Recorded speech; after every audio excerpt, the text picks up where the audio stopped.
Hi friends, അപ്പോൾ എല്ലാവർക്കും മാക്യുമൽ ഫാംസിന്റെ ആദ്യത്തെ വീഡിയോയിലേക്ക് സ്വാഗതം.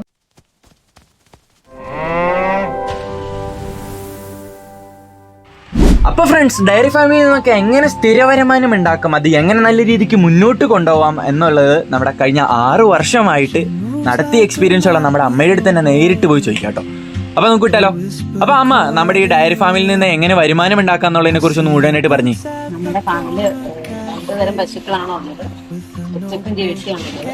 എച്ചപ്പ് പശുക്കൾക്ക് പാല് കൂടുതൽ കിട്ടും, ജേഴ്സിക്ക് പാല് കുറവാണ്. എന്നാൽ കൊഴുപ്പ് കൂടുതലുണ്ട്. കുറവെന്ന് പറയാൻ പറ്റില്ല, എന്നാലും എച്ചപ്പിനേക്കാൾ അപേക്ഷിച്ച് അളവ് കുറവ് ജേഴ്സിക്കാണ്.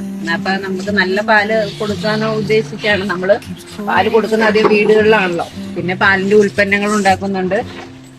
നെയ്യ്, സംഭാരം, തൈര്, പേട, അങ്ങനെ സിപ്പൊക്കെ ചെയ്യുമ്പോൾ കൊഴുപ്പ് കൂടിയ പാല് കൊണ്ട് ചെയ്യുമ്പോൾ നല്ല ഗുണം ഇത് കിട്ടും. അപ്പൊ അത് കാരണം അതനുസരിച്ച് നമ്മൾ 2 പശുക്കളെയും കൂടി മിക്സ് ചെയ്ത് പാലാണ് ആൾക്കാർക്ക് കൊടുക്കുന്നതും എല്ലാ പ്രോഡക്റ്റ് ഉണ്ടാക്കാൻ ഉപയോഗിക്കുന്നത്. പിന്നെ നാടൻ പശുവായ സഹിവാള് ഗീർ ഉണ്ടായിരുന്നു. A2 മിൽക്കാണ് അത്. പക്ഷെ A2 മിൽക്കിന് നമ്മുടെ സഹിവാളിന് ഗീർ പശുക്കൾക്ക് ചെന പിടിക്കാതിരുന്നതിനാൽ നമ്മളതിന് കൊടുത്തു. ഇപ്പൊ നിലവില് എച്ചപ്പും ജേഴ്സിയും മാത്രമേ ഉള്ളൂ.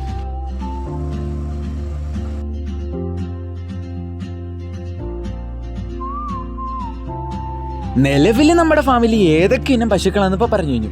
ഇനി അടുത്ത് നമുക്ക് അവർക്ക് എന്താ ഫീഡ് കൊടുക്കുന്നത്, എന്താ തീറ്റ കഴിക്കാൻ കൊടുക്കുന്നതെന്നൊക്കെ നമുക്ക് അറിഞ്ഞാലോ. തീറ്റ നമ്മള് ഇതുപോലത്തെ സൂപ്പർ നേപ്പിയർ, റെഡ് നേപ്പിയർ, പിന്നെ പൈനാപ്പിളിന്റെ കാഞ്ഞി, അത് രണ്ടും മിക്സ് ചെയ്ത് കൊടുക്കുന്നത്. ഇപ്പൊ നമ്മൾ വേനലായത് കാരണം പുല്ലിന്റെ അളവ് കുറവാണ്. അപ്പൊ പുല്ലിന്റെ ലഭ്യത കുറവ് മൂലം നമ്മൾ പൈനാപ്പിളും പുല്ലും കൂടി മിക്സ് ചെയ്താണ് കൊടുക്കുന്നത്. അതാണ് നമ്മളിങ്ങനെ ഷാഫ് കട്ടറിൽ അരിഞ്ഞ് ഇതുപോലെ, ഇത് പുല്ലാണ്, സൂപ്പർ നേപ്പർ റെഡ് നേപ്പറോട് മിക്സ് ചെയ്താണ്. അതാണ് പശുക്കൾക്ക് കൂടുതൽ കൊടുക്കുന്നത്. പിന്നെ നമ്മൾ ഫീഡ് കൊടുക്കുന്നുണ്ട്. പിന്നെ മിനറൽസ്, കാൽസ്യം പൊടി, അങ്ങനെ പശുക്കൾക്ക് ആവശ്യമായ എല്ലാ മിനറൽസും കൊടുക്കുന്നുണ്ട്. അത്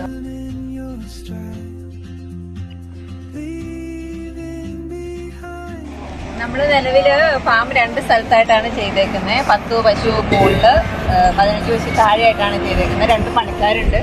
അപ്പൊ അവർക്കും ഇവിടെ എളുപ്പത്തിനും കൂടി വേണ്ടിയിട്ട് 2 സെക്ഷനായിട്ടാണ് ഫാം ചെയ്തേക്കുന്നത്.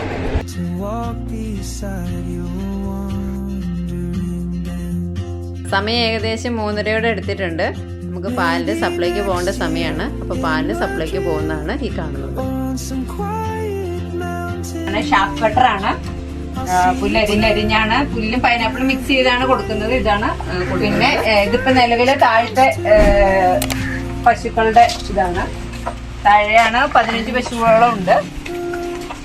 ഇത് പൈനാപ്പിള് കാനി കട്ട് ചെയ്തതാണ്. നമ്മുടെ മെയിൻ വരുമാന മാർഗം എന്ന് പറഞ്ഞാൽ നമ്മൾ ഡയറക്റ്റ് കസ്റ്റമറിലേക്ക് പാലുകൾ എത്തിക്കുകയും അതുപോലെ തന്നെ പാലിന്റെ പ്രോഡക്ട്സ് ഉണ്ടാക്കുകയും ചെയ്യുന്നതുകൊണ്ടാണ് നമ്മുടെ ഫാം ലാഭകരമായി പോകുന്നത്. മിൽമ നമ്മൾ അങ്ങനെ സൊസൈറ്റികളിൽ അളക്കുമ്പോൾ നമുക്ക് പാലിന് വില കിട്ടുന്നില്ല. അപ്പൊ 44 രൂപ വില കിട്ടുന്ന പാല് ഞങ്ങൾ 66 രൂപ നിരക്കിലാണ് പാല് സപ്ലൈ ചെയ്യുന്ന വീടുകളിൽ. അതുകൊണ്ട് നമുക്ക് നല്ല വരുമാനം ലഭിക്കുന്നുണ്ട്. അതുകൂടാതെ തന്നെ പാലിന്റെ ഉൽപ്പന്നങ്ങളും ഉണ്ട്. പിന്നെ ചാണകം നമ്മൾ ഉണക്കി പൊടിച്ചു കൊടുക്കുന്നുണ്ട്. അതൊക്കെ കൊണ്ട് നമ്മളൊരു ഫാം ലാഭകരം തന്നെയാണ്. ഒപ്പം ഞങ്ങളും അധ്വാനിക്കുന്നുമുണ്ട്. അതുകൊണ്ട് നമുക്ക് ഫാം ലാഭകരമായി തന്നെ പോകുന്നുണ്ട്.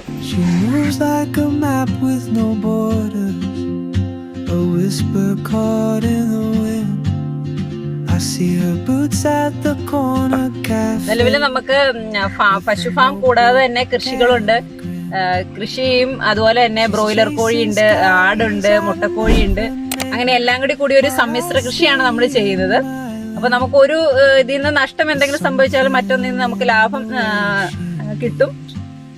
അതുകൊണ്ട് നമ്മുടെ ഫാം ലാഭകരമായി പോകുന്നു. ഇനി അടുത്ത വീഡിയോയിൽ നമുക്ക് ഫാമിന്റെ കൂടുതൽ വിശേഷങ്ങൾ പറയാം. അപ്പൊ ഫ്രണ്ട്സ്, നിങ്ങൾക്ക് എല്ലാവർക്കും നമ്മുടെ വീഡിയോ ഇഷ്ടപ്പെടുന്നു വിചാരിക്കുന്നു. ഇതുപോലത്തെ ഫാം റിലേറ്റഡ് വീഡിയോസിന് വേണ്ടി നമ്മുടെ ചാനൽ സബ്സ്ക്രൈബ് ചെയ്യുക, മാക്സിമം ലൈക്കും ഷെയറും തന്ന് നമ്മളെ സപ്പോർട്ട് ചെയ്യുക. അപ്പൊ പുതിയൊരു വീഡിയോയുമായി വീണ്ടും വരുന്നത് വരേക്കും സ്റ്റേ ട്യൂൺഡ് ആൻഡ് ബൈ.